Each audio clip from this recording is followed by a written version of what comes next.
Hello, and welcome to Night Treks. The night is dark, so it's time for a tale. I'm Tom, your ghost host, and this is our strange journey into one story that is dark, strange, and true. But maybe not. We'll leave that for you to decide. Tonight's tale Jeff, the Isle of Man. Situated in the Irish Sea midway between Ireland and Great Britain, thought by some to be the mythical island of Avalon, the final resting place of legendary King Arthur.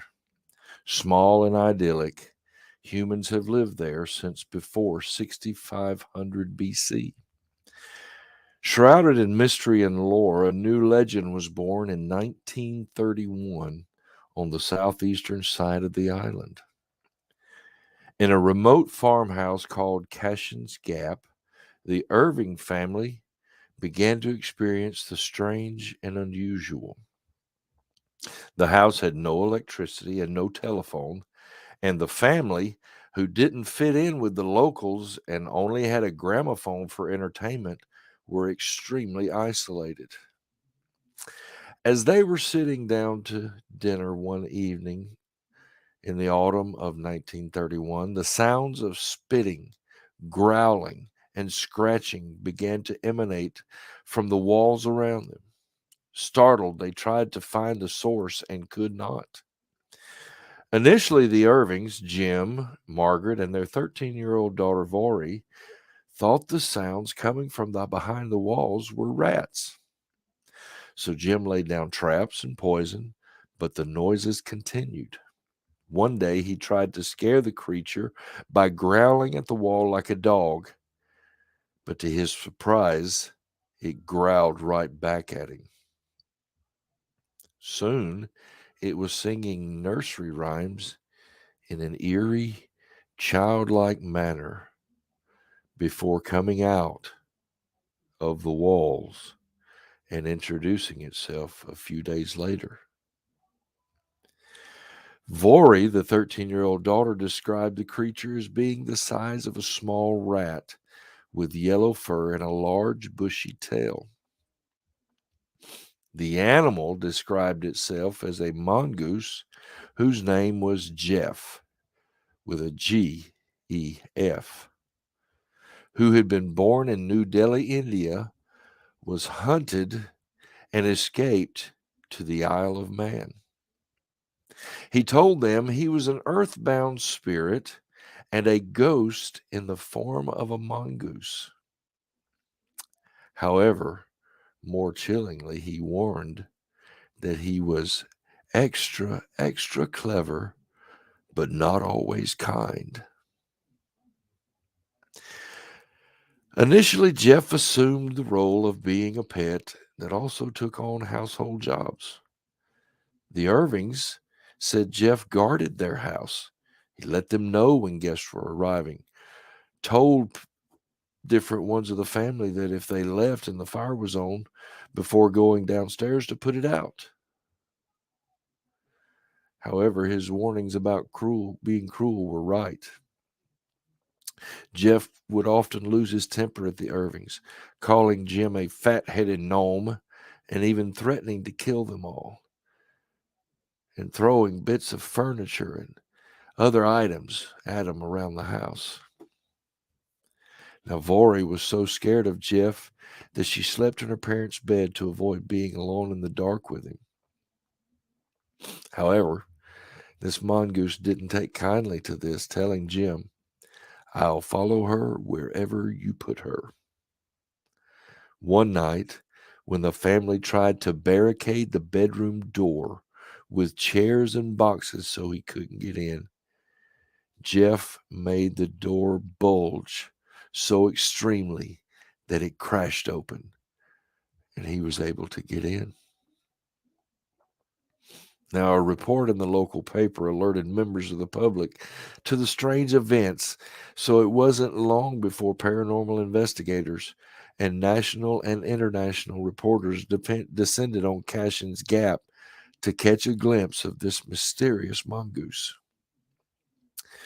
Although he usually only appeared to the Irvings, a couple of reporters claimed to have seen Jeff, with one even telling his boss that the creature had given him a tip for the horse races. Other visitors said that they heard the strange voices echoing through the walls. Many paranormal investigators said that this was likely to be poltergeist activity connected to Vori. And skeptics accused Vori of ventriloquism, saying the odd noises and voices seemed to come from where she was standing. Now, footprints, stains on the walls, and hair samples claimed by the family to be concrete evidence of Jeff were identified as belonging to the Irving sheepdog, and so they were accused of deception. One psychologist who stayed with the Irvings for a week said he didn't believe the family were deceitful, putting Jeff down to Jim having a split personality. Another theory was that the family had developed mental health problems due to their circumstances. Once rich and living in Wavertree, Liverpool, they moved to Cashin's Gap after Jim's piano importing business collapsed. In July 1935, well-known paranormal investigator Harry Price went to Cashin's Gap and later published a book called The Haunting of Cashin's Gap. He avoided saying that he believed the story and never encountered Jeff himself, but also admitted that he could not find a motive for the family to have lied about the events.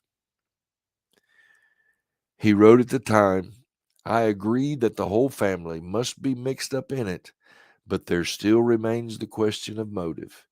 It certainly is not to draw people to Cashin's Gap because they do their utmost to keep them away. The motive for the imposture lies much deeper than mere publicity." Sadly, Jim died in 1945, and Margaret and Vori left their home and moved to the mainland, selling the farm to a man called Leslie Graham. And strangely enough, in 1947, Leslie trapped and killed an animal that seemed to be neither ferret, stoat, nor weasel, adding that it matched the description of Jeff. A few years on, he too left Cashin's Gap, and the farmhouse was demolished. So, what do you think? Was it a poltergeist connected to Vori? Was it a real mongoose that could talk, or mongoose even on that island? I don't know. Could it be an earth spirit manifesting as a mongoose? Could it be, as Jeff stated, that he was a ghost possessing a mongoose? Or could it have been a totally new and different cryptid? You decide. Well, the tale is told, and we are done. Until the next dark night, when we take our night treks, this is your ghost host, Tom, wishing you safe but strange night treks.